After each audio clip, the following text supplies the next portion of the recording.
saben que estamos en año de crecimiento. Sí, así como están las etapas de la vida y uno va creciendo, deja la niñez, pasa a ser adolescente y todo cambia. Después viene la juventud con sus desafíos de la adultez. Luego viene la edad adulta, ¿no? Y uno va resolviendo cosas y va creciendo. Asimismo es la vida espiritual. La Biblia dice que la senda de los justos es como la luz de la aurora, que va en aumento hasta que el día es perfecto, como el amanecer. El cristiano tiene que crecer, la persona tiene que crecer. Y como nunca le hemos sacado el jugo a Efesios capítulo 4, hemos hablado de todo tipo, versículo por versículo, palabra por palabra, crezca conociendo al Padre, crezca en Jesús, crezca ordenándose. Y ahora nos toca crezca en la verdad, creciendo en la verdad. Así que vamos a leer Efesios capítulo 4. Leemos un poquito antes, nuestro versículo es el versículo 15, pero vamos a leer desde el 13. Dice versión NBI, de este modo todos llegaremos a la unidad de la fe y el conocimiento del Hijo de Dios. Esto es crecer. A una humanidad perfecta que se conforme a la plena estatura de Cristo. Así ya no seremos niños, zarandeados por las olas y llevados de aquí para allá por todo viento de enseñanza y por la astucia y las artimañas de quienes emplean métodos engañosos. Efesios 4:15 dice nuestro versículo para meditar, más bien, en cambio, al contrario de ser niños y ser llevados por cualquier viento de cualquier enseñanza que anda por ahí, al vivir la verdad con amor. Esto es fundamental porque sin amor no se puede aplicar la verdad, no se puede recibir la verdad sin amor. Creceremos hasta ser en todos como aquel que es la cabeza, es decir, Cristo. Un poquito de contexto bíblico. El apóstol viene escribiendo en el capítulo 4 una serie de mandatos para la vida cristiana. Explica con mucha profundidad que Cristo subiendo a lo alto llevó cautiva la cautividad, es decir, el cautiverio es la esclavitud. Así que llevó en su propio cuerpo la esclavitud de todos nosotros. Cristo puede dar libertad porque Él primero la llevó sobre su cuerpo, en el madero, amén. Dice, y subiendo a lo alto, después dio dones a los hombres. Hay 4 pasajes en la Biblia que hablan acerca de los dones espirituales, que son los regalos de gracia que Dios reparte a las personas. 1 Corintios 12, Romanos capítulo 12, Efesios capítulo 4 y 1 Pedro 4. Acá, más que los dones, habla de dones hombres. Dice que Dios dio a la iglesia hombres, ¿no? Para poder edificar, que son apóstoles, pastores, profetas, maestros. Son dados por Dios a la iglesia. Dios da a personas que tienen esos dones y esas habilidades, los capacita para que puedan edificarnos y hacernos crecer en todo. Por eso nos necesitamos unos a otros. Pero acá dice que crecer es necesario para dejar de ser niños fluctuantes, cambiantes, inestables, inmaduros. Si pensamos en las características de los niños, ¿cómo son los niños? Inmaduros. No entienden, no tienen todos los elementos para juzgar una situación, ¿no? Dice, quiero ir a jugar a la plaza a las 12 de la noche. No se puede. Son las 12 de la noche, es peligro. Uno ya piensa el contexto y dice, no, imposible, mañana vamos. No, ahora. ¿No? Más los chicos de ahora, que están sobreestimulados y allá arriba. No, ahora, quiero ir a la plaza. No, bueno, ahora no se puede. Y ahí empieza la batalla, ¿no? La crianza. Pero un chico inmaduro es así. No reconoce las razones, quiere ir para adelante. Y a veces nuestra vida se le parece. Somos cristianos, tenemos a Cristo, venimos a la iglesia, pero somos inmaduros, no entendemos de razones. Y Dios nos dice, si conocieras todo el mapa, te darías cuenta que no podés ir ahí, que es peligroso ir a la plaza a las 12 de la noche. Entonces Dios nos va llevando como un padre a sus hijos. Cuando recién nos convertimos está bien, unos años de creyente, uno va creciendo, pero no podemos tener 10 años, 20 años de creyente y seguir siempre inmaduros, siempre enojándonos con los hermanos, siempre enojándonos con la iglesia, siempre reclamando, me tienen que dar a mí. Así que esto es lo que dice el apóstol Pablo, este es el contexto. Y en ese contexto dice, nosotros tenemos que crecer en la verdad. En vez de dejarnos llevar por cualquier voz que escuchamos por ahí, internet, celular, noticias falsas, ¿no? La fake news, tenemos que volver a Dios, porque Él tiene la verdad en la vida. Y dice, la verdad con amor, ¿no? Y varias veces menciona el amor y la verdad. En Jesucristo están el amor y la verdad. y Él nos hace que las cosas que tenemos que decir verdaderas podamos decirlas en amor. Porque la verdad sin amor ofende. ¿Se acuerdan ese dicho que dice, la verdad no ofende? En realidad sí, la verdad ofende más que la mentira. Porque cuando te dice una verdad te duele, te toca en lo más profundo porque es verdad. Entonces tiene que estar el amor, la dosis justa para suavizar esa palabra. Eso es lo que dice. Y así vamos a crecer en todo, que es la cabeza, esto es Cristo. Pero permítame hacerles una ilustración acerca de la mentira. Porque hoy vamos a hablar y vamos a jugar con estas dos cosas, ¿no? La verdad y en contraposición la mentira. Un escorpión y una rana se encontraron enfrente de un charco y el escorpión tenía que cruzar el otro lado y no sabía cómo hacer. Entonces se le ocurrió la idea y dice, le voy a pedir a la rana que me cruce. Entonces le dice, ¿me podrías cruzar del otro lado del charco? Y la rana le dice, no, si te cruzo me vas a picar y voy a morir. Y el escorpión le dice, no, porque si te pico nos morimos los dos y nos hundimos. Entonces no te puedo picar. Y bueno, la rana le sonó lógico, dijo, está bien, tenés razón, me convenciste, toma esa palabra. Y lo comienza a cruzar, pero cuando está en la mitad del recorrido del charco, el escorpión agarra y pica a la rana, la muerde. Y la rana comienza a morir desangrada en medio del agua. Entonces antes de morir unos segundos la mira y le dice, ¿por qué lo hiciste? Y el escorpión le dice, no lo pude evitar, está en mi naturaleza. Moraleja, los dos se hundieron.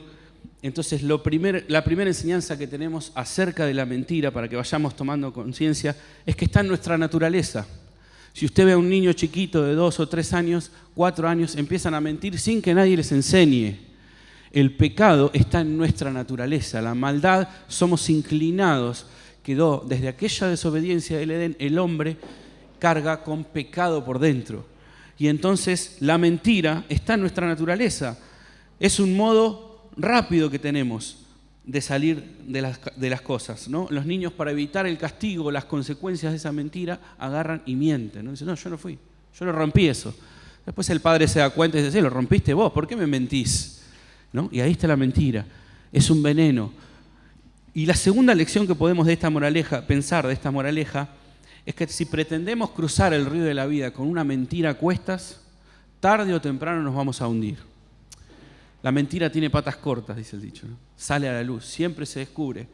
Es algo tremendo. Y créanme, con mucho temor, que para dar este mensaje tuve que revisar mi vida y transformarla. Y no empezó ahora el mensaje, ¿eh? Hace como 2 años que vengo trabajando con la mentira en mi familia, en mí. Tremendo, tremendo. Para poder dar esta palabra, para poder pensar en esto, que la mentira tiene consecuencias graves, que van deformando nuestra vida. Pero hoy quiero que pensemos juntos 4 puntos diferentes de ver la verdad. La primera es ver la verdad como un arma fundamental para la guerra. Arma fundamental para la guerra espiritual y pieza clave para la armadura del creyente. Hay un pasaje ahí en Efesios capítulo 6, que Pablo habla acerca de la armadura del creyente. Hermanos, estamos en guerra. Quiero decirles una cosa, estamos en guerra. Son tiempos malos de verdad. El pecado y la degradación ya no tienen límites. No hay límites. Yo me acuerdo que cuando yo era chico decían a una maestra con guardapolvo, no le robes porque es maestra. A un anciano no le podés pegar, es un anciano, hay que respetar. Los chorros, los ladrones, respetaban esos rangos. Hoy no. Hoy la degradación moral es total y completa. Y hablaba con un hermano que me decía, fui a evangelizar al tren después de un año, hace un año que no lo hacía, y me subí al tren este año y después de un año vi a la gente un año peor que el año pasado. Más pobreza, más degradación moral, más tristeza en sus ojos, más quebranto. Y eso me puso triste, me dijo él. Eso me puso triste. La sociedad es un caos y estamos en guerra espiritual. Por lo tanto, ya el apóstol decía en ese momento, pero hoy más que nunca tenemos que estar atentos a qué es lo que está pasando. No hay tiempo que perder. La gente necesita a Cristo y cada vez que uno le habla a alguien de Cristo, en ese momento está pasando una guerra espiritual. Porque el diablo no quiere que esa alma sea arrebatada. Entonces la persona empieza a dudar, sí, pero Jesús, sí, pero yo religioso, no soy muy religioso, no soy muy de ir a la iglesia, no sé si es para mí, quisiera creer pero no tengo fe. ¿Qué está pasando ahí? No es una conversación común, ¿eh? Ahí hay una guerra, ahí hay demonios y hay ángeles, hay gente que está peleando por el alma de esa persona. Por lo tanto, hay un arma que es fundamental. Entonces dice nuestro pasaje ahí en Efesios, capítulo 6, versículo 10, dice, por último, fortalézcanse con el gran poder del Señor. Es lo primero que dice. Pónganse toda la armadura de Dios para que puedan hacer frente a las artimañas del diablo. De esto nos habló Hugo hace un tiempo, no sé si se acuerdan, que decía las artimañas del error.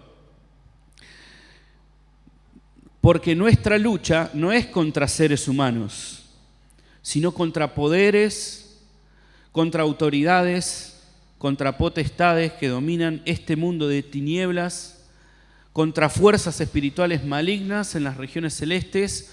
Por lo tanto, pónganse toda la armadura de Dios para que cuando llegue el día malo puedan resistir hasta el fin con firmeza. Esto viene diciendo, fíjense lo que revela Pablo, muy profundo, muy profundo.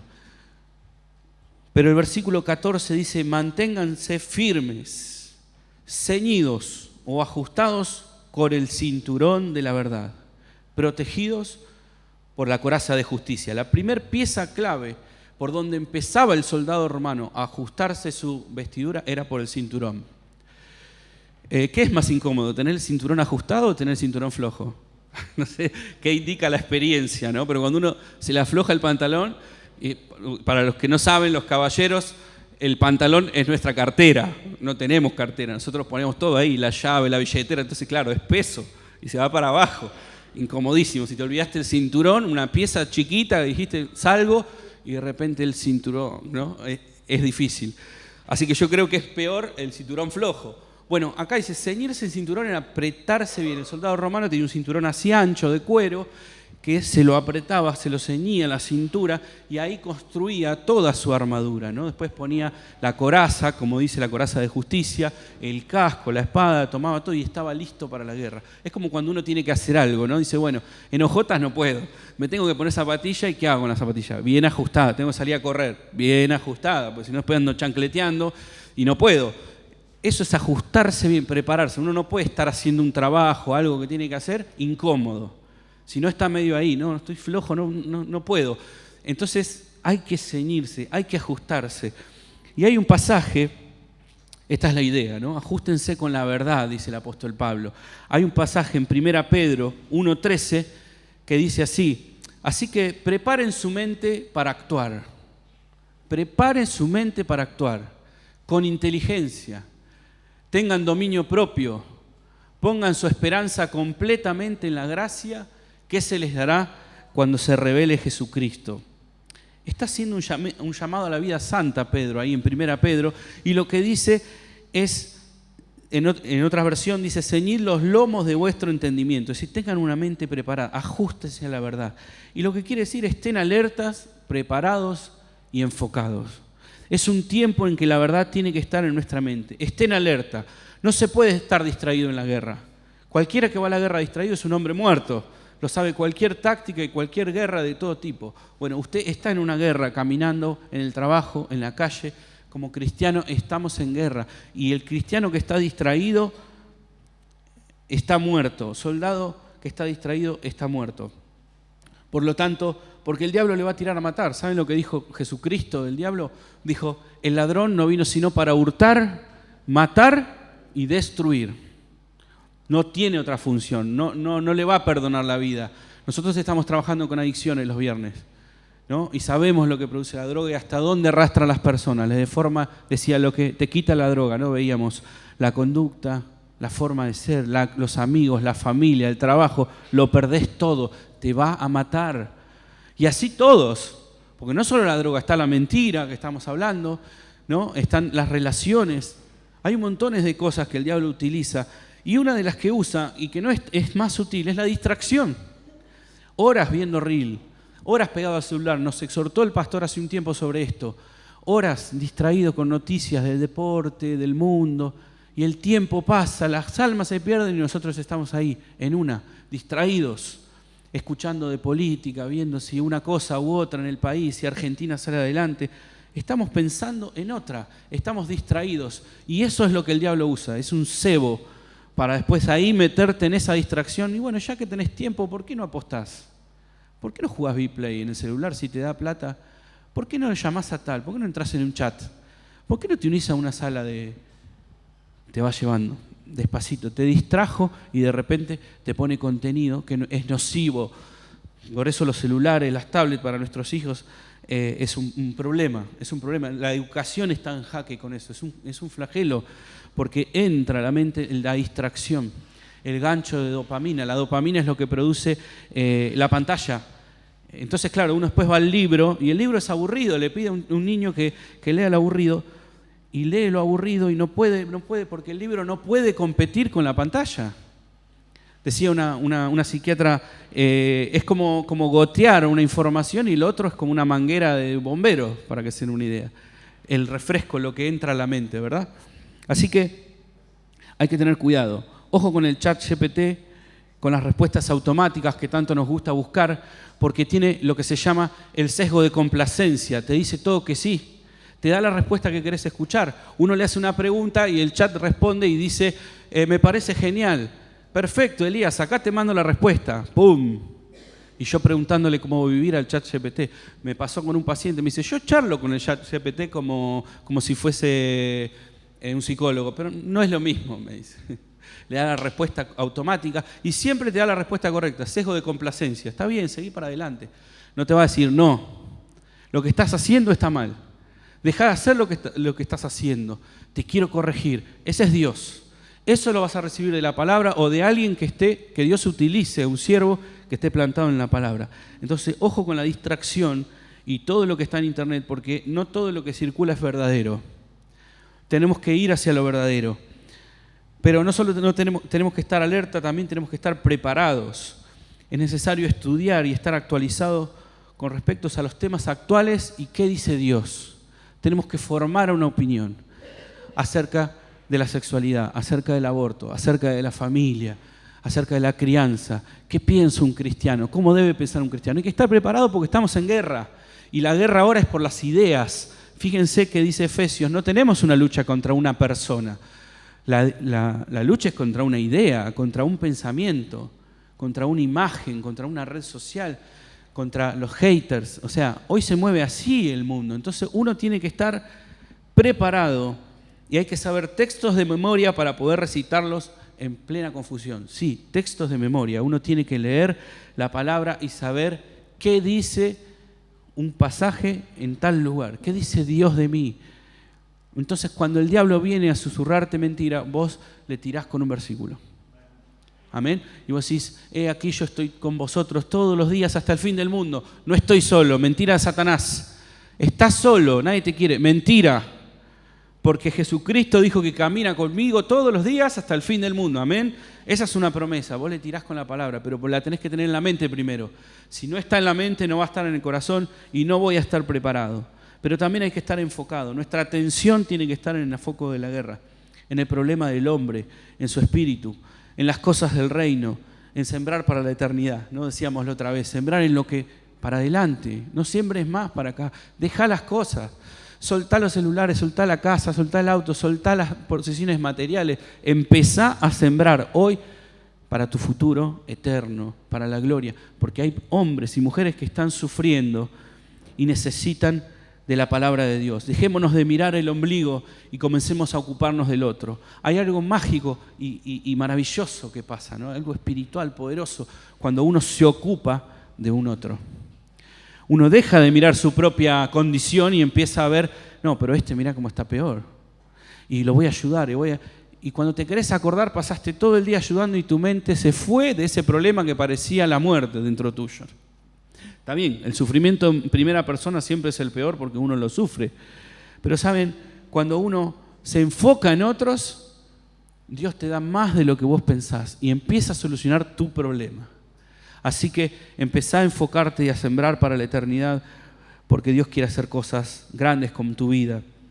No se puede estar distraído, hay que estar enfocado, preparado y alerta para vivir el cinturón de la verdad. Ajústese, abrácese a la verdad, ajústese, lea la palabra. Y ahí vamos al segundo punto, que es la verdad revelada como base y referencia de nuestra vida. La verdad es la palabra de Dios, la base de nuestra vida. En la teología, que es el estudio de Dios, se reconocen dos tipos de verdades, la verdad natural y la verdad sobrenatural. Romanos capítulo 1, leemos versículo 18 al 21, nos dice esto con respecto a la verdad natural. En verdad, la ira de Dios viene revelándose desde el cielo contra toda impiedad e injusticia de los seres humanos que con su maldad obstruyen la verdad. Me explico, dice el apóstol, lo que se puede conocer acerca de Dios es evidente para ellos, pues Él mismo se lo ha revelado. Porque desde la creación del mundo, las cualidades invisibles de Dios, es decir, su eterno poder y su naturaleza divina, se perciben claramente a través de lo que Dios creó, de modo que no tienen excusa. A pesar, dice, de haber conocido a Dios, no lo glorificaron como a Dios ni le dieron gracias, sino que se extraviaron en sus inútiles razonamientos y se les oscureció su insensato corazón. ¿Se acuerdan que el pastor nos hablaba de esto también? Cuando decían, fueron entregados, cuando hablamos de la sensibilidad espiritual. Dice, el hombre perdió toda sensibilidad y se entregó a pasiones vergonzosas. Pero el versículo 25 dice, cambiaron la verdad de Dios por la mentira, adorando y sirviendo a cosas creadas antes que al Creador, quien es bendito por siempre. Amén. Las verdades naturales pueden ser alcanzadas a través de la razón y de la lógica. Las personas pueden mirar a través de los árboles, por ejemplo, las distintas pieles, y aquel que estudia los árboles y las plantas ve una gama maravillosa de cortezas, de hojas, de colores, de verde, de paisajes. El paisajismo es tremendo. Y puede ver que dice, acá tiene que haber habido una mente natural, original, una mente creadora, diseñadora de esto. No puede ser. Una huella digital no es igual a la otra. Miren lo que pasa en la matriz, en el útero materno, mientras se va tejiendo un bebé, todas las cosas que tienen que pasar, los procesos que van pasando. Miren el cuerpo humano y todos sus sistemas. Miren la puesta del sol y toda su grandeza. Miren el mar y todos sus misterios. Los animales marinos, todo lo que hay debajo del mar. Miren el cielo y la grandeza de las estrellas. Párese enfrente a una montaña cuando uno va a un lugar con montañas nevadas y siente ese frío como de heladera, como si hubiese abierto el freezer, y una profundidad y una paz. Y uno respira en el sur y dice, esto es maravilloso.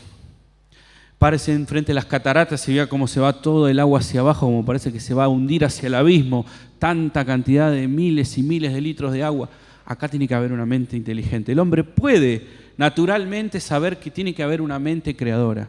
Y si se mete en la ciencia más, porque la ciencia empieza a buscar la causa de todas las cosas creadas, empieza a ir para atrás y dice, las cosas fueron creadas, tiene que haber una causa, y acá tiene que haber otra causa, y acá tiene otra causa, y llegan a la última causa de todas, que es inexplicable.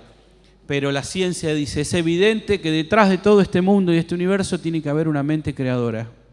Tiene que haber alguien que puso las cosas en su lugar. Y es personal, porque ideó cosas como para que el ser humano pueda vivir. Entonces la ciencia misma explica, y eso es una verdad natural, cualquier persona puede entender que dice, el mundo que vivimos, alguien tuvo que estar detrás. Pero ¿qué pasa con las mentes que con la mentira estorban la verdad? Empiezan a pensar en la creación en vez de en el creador. Y entonces empiezan a adorar a los árboles, empiezan a adorar a la Pachamama y la tierra, las costumbres y las tradiciones de nuestro norte argentino. Empiezan a hacer figuras de hombres que representan un valor. Todo está por debajo de Dios. Dice, honran a las cosas creadas antes que al Creador. Cuando tenemos acceso, podemos ir a la verdad de las verdades, a Dios, a la fuente de toda razón, directamente. A través de Jesucristo nosotros podemos llegar a conocer la verdad revelada. Y estas son las verdades sobrenaturales. Las verdades naturales las conocemos a través de la creación, pero las sobrenaturales son aquellas verdades que la razón no alcanza. Nunca podríamos saber cómo se llama Dios si no es a través de la Biblia. Nunca podríamos conocer detalles de su personalidad si no es a través de la Biblia. Las fuentes son las fuentes reveladas. Dice 2 Timoteo 3:16, Toda la Escritura es inspirada por Dios y útil para enseñar, para reprender, para corregir y para instruir en la justicia. Yo les digo una cosa, en la Biblia está todo. Todo lo que usted necesita para la vida, crianza de los hijos, matrimonio, finanza, salud, educación, cultura, todo está en la Biblia. El salmista decía, me has hecho entender, me has hecho más sabio que mis enemigos. Aún siendo joven soy más sabio que los ancianos porque eso es sabiduría. Entonces la Biblia es un libro profundo. Un hombre que le hablé me decía, sí, la Biblia me parece una buena fábula, una escrita con bastante ingenio. Una fábula bastante verdadera, me dijo así, ¿no? No sabe lo que está diciendo, porque la Biblia es la verdad, la Biblia es el Espíritu Santo, hablada a cada uno de los hombres que escribieron. No es un solo libro, son 66 libros. La Biblia son 66 libros escritos por 40 autores diferentes que vivieron a lo largo de 1500 años de historia. No tiene contradicciones, solamente aparentes y son internas, pero tiene coherencia total de principio a fin. En Jesucristo se cumplieron más de 400 profecías que habían escrito muchísimos años antes. Que no iban a quebrar un hueso suyo, que su ropa que tenía puesta se le iban a echar suertes en los pies de la cruz, que iba a nacer en Belén. Más de 400 en la persona de Jesucristo. ¿Casualidad? ¿Coincidencia? ¿Puede alguien escribir un libro así? Imposible. Es el Espíritu Santo soplando el texto y se lo encargó a los judíos, quienes fueron los que escribieron letra por letra y guardaron los libros y fueron llevando la tradición oral y ponerla por escrito. Voltaire en el 1400 quiso prender fuego en Francia, toda una fábrica con todas las Biblias adentro y se prendió fuego él, la fábrica murió y los libros quedaron intactos. No pudieron destruir el ejemplar de la Biblia y de ahí la Biblia siguió proliferando y es el bestseller más leído en todo el mundo. Pero es el libro que cambia la vida, porque no es un libro normal. La Biblia es la palabra de Dios, no contiene la palabra de Dios, es la palabra de Dios. La Biblia es el Espíritu Santo. Cuando uno lo está leyendo a Él. ¿Y qué dijo Jesucristo del Espíritu Santo? Él, el Espíritu Santo, tomará de lo mío y se los va a hacer saber a través de la Biblia. Es la verdad revelada. Por eso nosotros nos apoyamos. En este punto es importante decir que los sentidos no son una fuente válida de experiencia. Si no lo veo, no lo creo, dijo Tomás. Los sentidos no podemos llegar a las verdades sobrenaturales de Dios. Porque la verdad revelada está en la palabra. La vista no es confiable. Por eso hoy la inteligencia artificial puede simular una persona, que habla una persona con imagen, voz, es su voz, todo, y no es él. Es mentira. ¿Y qué te guías ahí? ¿Los sentidos? No. Tampoco las cosas de Dios se filtran a través de los sentidos. Sí sabemos que Dios puede hablar en sueños, porque la Biblia lo dice. Sí sabemos que Dios puede hablar en voz audible, porque la Biblia lo dice. Sí sabemos que una persona que está teniendo una experiencia cercana a la muerte, entre la vida y la muerte, y dice que vio un túnel, que estaba ahí. También sabemos que es verdad, porque la Biblia dice que hay un destino eterno para el alma. Dice que puso eternidad en el corazón de los hombres, entonces los hombres no mueren. Los hombres cambian de estado y van o al cielo o al infierno. Eso es lo que nos dice la Biblia. Entonces sí podemos dar crédito a esas experiencias, porque nos dice la Biblia. Ahora, no podemos dar crédito a cualquier fantasía que anda por ahí, ¿no? Somos un alma que reencarnó 4 veces y que viene buscando su destino en un árbol. No está en la Biblia. No crea cualquier cosa, porque es la mentira. Y la verdad revelada de Dios está en la palabra. Como les digo, en la Biblia está todo. Y la verdad revelada está en la palabra. Esa es nuestra fuente de autoridad. Como pueblo del libro decimos, en lo que la Biblia habla, nosotros hablamos, porque tenemos certeza. En lo que la Biblia calla, nosotros callamos, porque Dios nos lo dijo. No, algunos preguntan, ¿y los dinosaurios que existieron antes? No está en la Biblia, no sabemos. Puede inventar cualquier cosa. Y lo que va a pasar después en otro lugar, lo que dice el Apocalipsis. Entonces está revelado los tiempos y las cosas. Pero para ir a la verdad tenemos que ir a la Biblia. En tercer lugar, dijimos la Biblia, la verdad como un cinturón, que es la mente preparada, la guerra espiritual. Dijimos la verdad como fuente de revelación para las verdades naturales y sobrenaturales, nuestra base. pero ahora quiero ir a la verdad como valor de vida. Y acá quiero volver al punto 1, a la anécdota de la mentira. En algunas ocasiones pareciera que la única manera de zafar una situación es mintiendo. Nos vemos acorralados en algo que hicimos mal, en alguna situación, y lo primero que tenemos a mano es la mentira. Pero dice el libro de Proverbios, capítulo 19 y versículo 9, ahí Facu si podemos poner, dice, el testigo falso no quedará sin castigo, y el que propaga mentiras perecerá o será destruido. Los mentirosos serán destruidos. Si para ganar algo, para quedar bien delante de alguien, si necesitas hablar una mentira, es preferible que admitas la verdad, que pagues el precio de ese momento, de lo que pase, a que construyas algo sobre una base falsa, porque más adelante puede repercutir en cosas dolorosas. Duele más las consecuencias de la mentira que el principio de la verdad en ese momento. Si digo esto, se pudre todo, que se pudra. Decí la verdad. Pagá ese precio, porque diciendo la verdad vas a poder construir sobre lo verdadero, sobre lo que es así. Si vos decís una mentira, es algo que estás postergando y es lo mugre abajo de la alfombra. Cuando saquemos la alfombra va a estar esa mentira ahí y no se va a ir.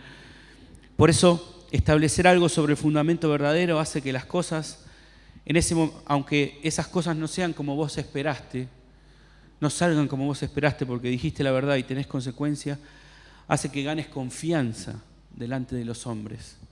Porque cuando uno empieza a hablar la verdad, se empieza a volver una persona confiable. Y aunque por ahí no te convenía decir la verdad, la persona vio que vos dijiste la verdad y te vas ganando su confianza. ¿Sí? Esto también lo trabajamos mucho en adicciones, cuando la persona empieza a salir, empieza a decir la verdad, pero ¿qué pasó? Mintió tanto que nadie le cree. Dice, no, vos estás manipulando, estás diciendo, no, pero es verdad, te lo juro, es verdad, estoy diciendo la verdad, ahora estoy bien. Bueno, ese es el precio a pagar por decir la mentira. 3 consecuencias acerca de hablar mentira. Cuando te acostumbras a hablar la mentira, estás demostrando que no sos una persona confiable, porque a veces decís la verdad, pero también se mezcla con la mentira. Entonces eso te hace una persona que no sabes cuándo, ¿no? Sí, me lo está diciendo, pero medio chanta. No sé cuándo dice la verdad y cuándo dice la mentira, porque mezcla. Se pierde la confianza. Entonces hoy Dios quiere que te vuelvas una persona confiable. El primer proceso es empezar a decir la verdad. El primer paso para acercarse a Jesús es decir la verdad. Es decirle, soy un pecador. Es la verdad, lo dice la Biblia. Te necesito, es la verdad, no puedo sin vos. Confieso y quiero que entres a mi corazón, es la verdad, te abro las puertas de mi corazón. Es la primera oración que Dios escucha. Dios no escucha a la persona incrédula. Dios dice, es necesario que quien se acerca a Dios crea que le hay. Si vos no crees que hay, que existe, que es verdad y todo lo que estamos hablando, no sirve de nada. Dios no te escucha, porque hay una barrera que es el pecado. Entonces la primera oración es la confesión de fe, es decir, yo creo en Cristo, me arrepiento de mis pecados porque he pecado, soy pecador. Y esa es la verdad. Entonces todo empieza con una verdad. A partir de ahí vamos a construir. Vení como estás, dice el Señor. No es que tenés que empezar a decir la verdad para limpiar tu conciencia moral y después acercarte a Cristo. Eso lo va a hacer el Espíritu Santo. Vos acercate directamente y transformarte en una persona confiable. Pero la segunda consecuencia es fundar algo sobre la mentira, es fundarlo sobre una deuda pendiente que después puede repercutir cuando todo parezca estar estable. Vos dijiste una mentira, después empezás a decir la verdad, construís, armás tu familia, todo, pero cuando todo está bien y parece que está en calma, ¿qué te viene a buscar? La mentira del pasado. Y te puede destruir todo ese presente que llegaste a construir, porque pusiste tu fundamento con una deuda pendiente. Arrancaste mintiendo y arrancaste mal. Por eso es tiempo de fundar sobre la verdad. Cuando alguien es dependiente de hablar la mentira, demuestra que no es del todo libre y que necesita ajustar su esencia. Demuestra de que no es todo libre, aunque es cristiano, está esclavizado a la mentira, a una maña, a una costumbre y necesita ajustar su esencia. ¿Por qué su esencia? Juan capítulo 8, versículo 44. Miren lo que le dice Jesús en respuesta a aquellos que decían, nosotros somos hijos de Abraham, nosotros no tenemos pecado, nosotros somos del pueblo de Dios, de judíos, yo soy una persona excelente, moral, no necesito a Dios, yo voy por la vida. Miren lo que les dice Jesucristo. Ustedes son de su padre, el diablo, cuyos deseos quieren cumplir. Desde el principio, este ha sido un asesino y no se mantiene en la verdad, porque no hay verdad en él. Cuando miente, expresa su propia naturaleza, porque es un mentiroso. Es el padre de la mentira. Tremendo, tremendo. O sea que cuando uno está mintiendo, está haciendo paces con Satanás. Está caminando con Satanás. Está fundando una deuda pendiente que puede hacer volar todo. Así que no te dejes arrastrar por la tentación de decir mentira. Porque vos no necesitas eso, vos necesitas a Cristo y la verdad. Vos necesitas a las personas que se acercaron a vos tal cual sos. No importa lo que hayas sido, vos confesale a la persona, porque Dios te va a abrir la puerta. Déjenme decirles algo, si tenés que corregir algo, corregilo hoy. Ya está, lo que mentiste ya está, no importa. Si tenés que corregir algo, volvé hoy. Andá hoy y pedí perdón. Decí, me equivoqué, lo hice mal, esto era mentira. Perdón, no te dije esto, faltó decirte esto, esto y esto. ¿Viste? Uno dice, no mentí, omití, solo no le dije. No es mentira, sí, es mentira. No le dije toda la verdad, le dije una parte, pero no, si le cuento todo, no, todo, la verdad. Porque no se puede construir en otro fundamento, porque si no le estás dando el lugar al diablo, le estás dando el lugar al padre de la mentira y te va a arruinar todo, tu matrimonio, tu trabajo. A veces algunos empleados vienen y me dicen, enséñame a leer los test, enséñame a hacer los test para ingresar al psicotécnico. No. ¿Por qué? Porque si yo te digo cómo hacerlo perfecto, estás mintiendo. No es tu personalidad así. Vos en el test ideal vas a salir como un tipo tranquilo, ordenado, proactivo. Y no sos así. Y vas a entrar a una empresa, tarde o temprano se va a descubrir y va a decir, che, este perfil no es el que digo en el preocupacional, en los exámenes. Y ahora no nos servís ni para la empresa, te van a echar, no te van a pagar. No le sirve ni a la empresa ni a vos. No hay que mentir, no se puede mentir, porque uno está entrando con el pie izquierdo. Por lo tanto, si estás empezando algo, una relación sentimental, una relación con un líder, una relación con tu familia, empezá con la verdad. Construí sobre la verdad, porque tarde o temprano eso te puede traer problemas. El apóstol Pablo nos dice en Efesios capítulo 4, versículo 25 al 32, nos dice, no solo tenemos que dejar lo que hacíamos antes, sino que ahora tenemos que ir en dirección contraria. Esa es la cultura cristiana. Dice, versículo 25, por lo tanto, dejando la mentira, no solo hay que dejar la mentira, ese es el primer paso. Dice, hable cada uno con su prójimo con la verdad, porque todos somos miembros de un mismo cuerpo y nadie va en contra de su propio cuerpo. ¿Cómo me voy a lastimar a mí mismo? Eso ya es un problema psicológico si me tengo que lastimar a mí mismo, pero por lo general uno cuida su cuerpo y en el cuerpo de Dios no es menos. Es así, tenemos que cuidarnos unos de los otros. Si nos mentimos, nos estamos lastimando a nosotros mismos. Si yo le miento a mi hermano, estoy mintiendo a mi iglesia y por lo tanto después me repercute a mí, porque somos un solo cuerpo. Entonces dice lo contrario, no solo no mientan, sino que hablen la verdad, porque somos miembros. Si se enojan, no pequen. No permitan que el enojo les dure hasta la puesta del sol, es decir, hasta que pase un día. Ni den cabida al diablo. Dice, el que robaba no robe más. Primer paso. Lo contrario, sino trabaje honradamente con las manos para tener que compartir con los necesitados. Al revés, no solo roba, ahora trabaja y encima da. Encima va para el otro lado. Amén. Eso es lo verdadero, lo que Dios nos pide. Eviten toda conversación obscena. Por el contrario, que sus palabras contribuyan a la necesaria edificación y sean de bendición para quienes los escuchan. Esto es muy difícil para los hombres en trabajo, ¿no? Cuando uno va a un grupo y dice, hoy voy a evangelizar, hoy voy a hablar bien, y llega y están los chistes verdes, ¿no? Y está el lenguaje obsceno, y está lo que vi anoche, y está el grupo de WhatsApp, pornografía. ¿Cómo zafa el hombre? Yo no participo. Pero no solo no participo de las obscenidades o de la conversación obscena, sino que hablo con edificación. Voy y le doy una palabra. Vos tenías a tu hijo enfermo, estoy orando por vos. Entonces la persona siente el efecto contrario de lo que es verdadero. Dice, no agravien al Espíritu Santo de Dios con el que fueron sellados para el día de la redención. Abandonen toda amargura, ira, enojo, gritos y calumnias y toda forma de malicia. Más bien, o sea, lo contrario, en vez de gritar, de enojarse, sean bondadosos y compasivos unos con otros y perdónense mutuamente, así como Dios los perdonó a ustedes en Cristo.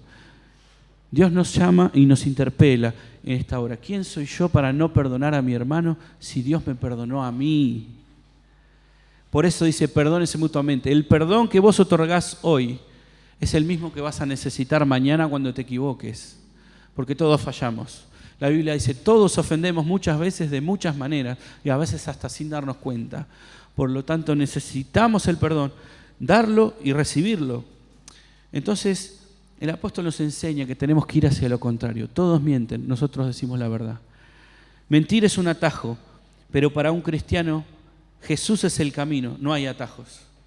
Jesús podría haber tomado ese atajo y ser rey antes de tiempo. En Juan 6:15 dice, la multitud lo fue a buscar para hacerlo rey antes de tiempo.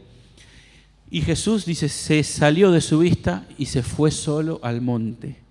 Porque no era el tiempo de ser rey, porque él para ser rey primero tenía que pasar por la cruz. Y acá vamos al último punto. La verdad es una persona, la verdad es Jesucristo. Saben, él sabía todo lo que le esperaba y para él podría haber sido fácil decir, bueno, sí, lo soy, vengan, denme el manto, denme la corona de oro, denme en oro, denme en plata, denme en joyas, háganme rey, acá estoy, el rey de los judíos. Sin embargo, no era el tiempo. ¿Saben cómo terminó? Con una corona, pero de espinas. Disculpen si me emociono, pero voy a hablar de Jesús y esto es lo máximo que un ser humano puede hablar. ¿Saben cómo terminó? Con un manto de escarlata, o sea, un manto púrpura, un manto rojo en burla, con sorna, por los soldados romanos. ¿Saben cómo terminó?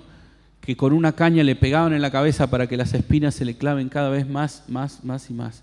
Y decían, y salve el rey de los judíos. Le escarnecían mientras lo escupían, le pegaban patadas. ¿Saben cómo terminó? Desnudo delante de los romanos, porque no es como la película muestra. Estaba totalmente desnudo.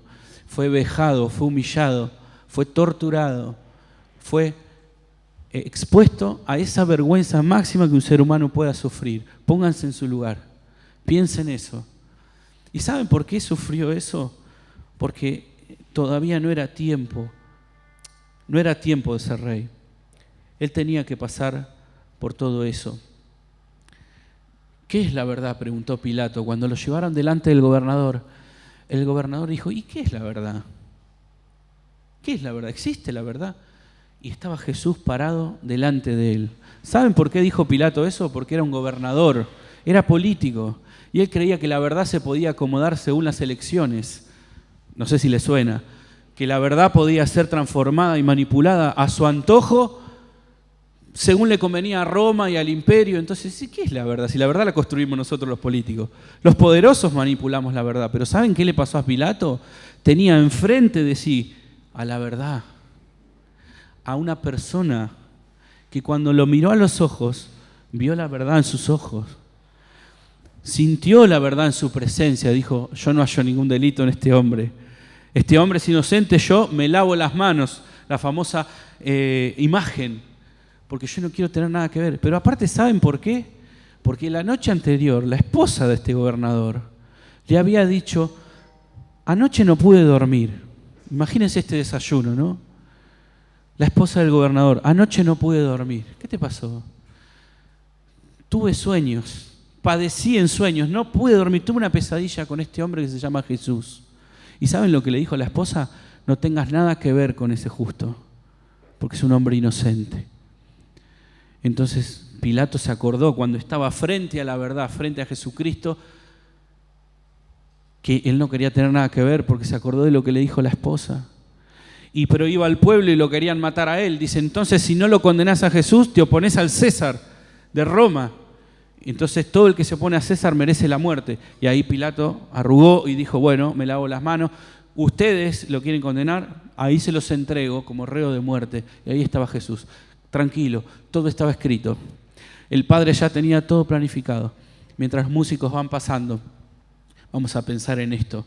Yo no sé si alguna vez escuchó este mensaje, pero si es así, escuche con atención. El mayor problema fue que Dios es un Dios santo y no puede tolerar el pecado de la humanidad.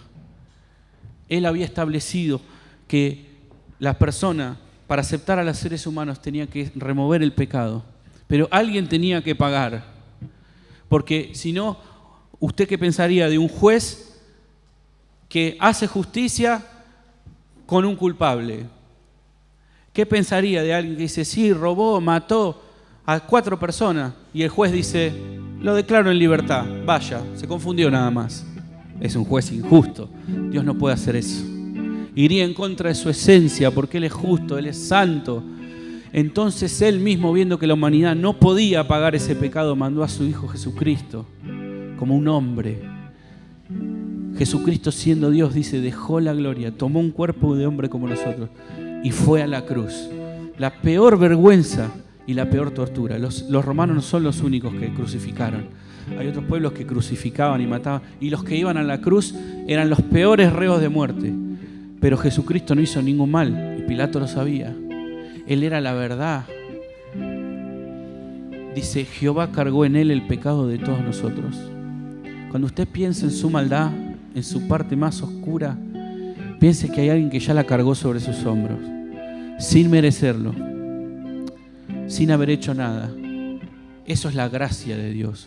Vos te merecías el castigo eterno, pero Él dijo, yo lo voy a cargar. Eso lo aplastó, lo deformó, lo desfiguró literalmente. Y lo que más le dolió a Jesús, que cuando le habló al Padre, el Padre dijo, no te puedo escuchar, porque si no me convierto en un juez injusto. Y alguien tiene que pagar. Cristo pagó. El Evangelio se trata de eso, de una cruz, de lo verdadero. Esa es la verdad de la vida del hombre. Si el hombre no entrega su carga ahí en la cruz, se la sigue llevando, sigue pecando, sigue mintiendo, porque está en su naturaleza, no puede hacer nada con eso. El único que cambia la naturaleza humana e implanta el Espíritu Santo dentro de la vida es cuando pasamos a través de la sangre de Jesús. Él no nos ve como santos porque nosotros lo seamos. Nos santifica porque nos ve a través del Hijo. Dice que tenemos quien nos defienda delante de la presencia de Dios cada vez que pecamos, porque está Jesucristo. Y Juan dice, el Verbo se hizo hombre y habitó entre nosotros. Y contemplamos su gloria, la gloria que corresponde al único del Padre, lleno de gracia y de verdad. Ahí están las dos cosas en la persona. Juan dio testimonio de él, a voz en cuello proclamó, este es aquel de quien yo decía, el que viene después de mí es superior a mí porque existía antes que yo. De su plenitud todos recibimos gracia sobre gracia. La ley fue dada por medio de Moisés, mientras que la gracia y la verdad nos han sido dadas a través de Jesucristo. A Dios nadie le vio nunca, pero el Hijo, el único, que es de Dios, Él le ha dado a conocer. No hay nada que revele la esencia de Dios más como Jesucristo. Así que yo le voy a pedir en esta hora que usted se ponga de pie y que empiece a pensar en la obra de Cristo. No hay una belleza superior a esa, no hay una verdad más grande que esa. Que aun cuando éramos pecadores, Cristo nos miró. Hoy la verdad está ante vos y te está mirando. Jesucristo dijo, no piensen que he venido a traer paz. Yo vine a poner enemistad de los padres con los hijos. ¿Cómo es esto? Sí, porque una vez que uno nombra el nombre de Jesucristo, o cree en Él o empiezan los problemas. O cree en Él o se aleja avergonzado. O cree en Él o se va condenado. El que cree en el Hijo tiene la vida. El que no cree en el Hijo ya ha sido condenado porque rechazó ese medio que Dios puso para poder perdonarnos, para ser un juez justo. Dios perdona toda maldad. No es lo grande del pecado, no es lo grande de tu vida, lo malo que hiciste. Se trata de Él. Se trata de arrepentirse y venir con la verdad. Señor, te necesito así como estoy lleno de pecado. Te necesito. Pedile a Jesús que entre en tu corazón. Vamos a pensar en esto, vamos a reflexionar, porque hoy la verdad está delante de tuyo. Y tenés que tomar una decisión, porque dice, para los que creen, Él es la piedra donde se apoya toda nuestra vida, pero para los que no creen, es una roca de tropiezo. Te vas a ir con este mensaje intranquilo si no aceptas a Cristo. Te vas a ir a vivir tu vida intranquilo, con la mentira, mintiéndote a vos mismo, sin poder ser libre de tus ataduras. Él llevó sobre su cuerpo el pecado de todos nosotros. Pero Él demostró poder sobre la muerte. El tercer día Él resucitó.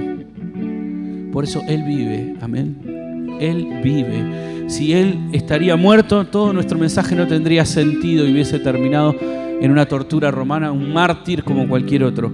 Sin embargo, Jesús tomó su vida del sepulcro, de la tumba, la volvió a tomar y está vivo. Él vive, y esa es la garantía que tenemos de que si nosotros morimos en este cuerpo, vamos a resucitar en su presencia. Esa es la verdad de Dios.